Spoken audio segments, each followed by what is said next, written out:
Did you know that two parents with sickle cell trait can have a child with sickle cell disease?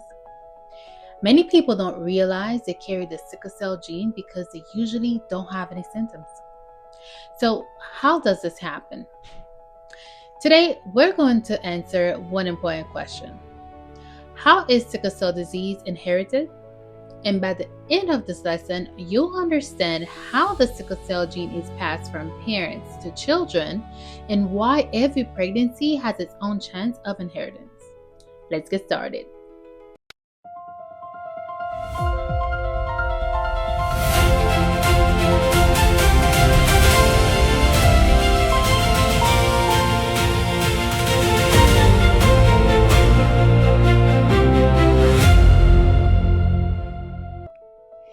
Hello everyone and welcome back to Mom and Kids Against Sickle Cell.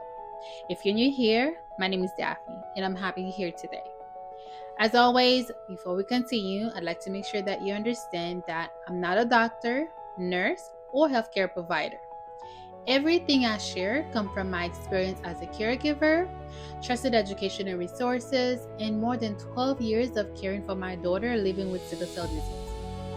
My goal is to help families better understand sickle cell disease in a simple, clear, and easy to understand way. Now, if these lessons are helping you, please like this video, subscribe to our channel, and share it with another parent or caregiver. Now, let's begin today's lesson. Before we move forward, let's quickly review what we learned in lesson 2.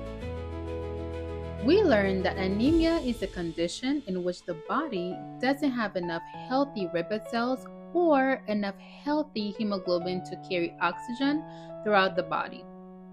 We also learned that sickle cell disease is a type of hemolytic anemia because sickle red blood cells break down much faster than healthy red blood cells.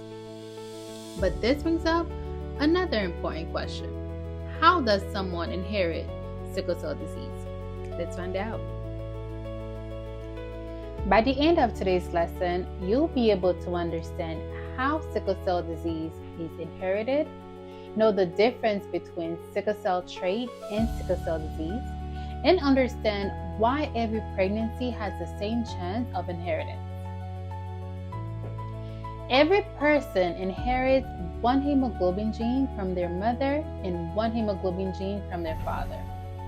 The most common normal hemoglobin type is called hemoglobin A or HbA. The sickle hemoglobin type is called hemoglobin S or HbS. The combination of these two genes determines whether a person has normal hemoglobin, sickle cell trait, or sickle cell disease. If a person inherits one HbA gene and one HbS gene, they have sickle cell trait, also written as HbAS. Most people with sickle cell trait do not have any sickle cell disease and often do not have any symptoms, right? However, they can pass the sickle cell gene on to their children. If a person inherits two HbS genes, one from each parent, they have sickle cell disease, unfortunately. Commonly called HbSS, the most common form of sickle cell disease.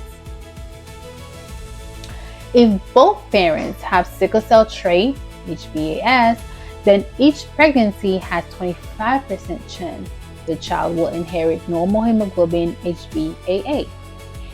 50% chance the child will inherit sickle cell trait HbAS, and 25% chance the child would inherit sickle cell disease HbSS.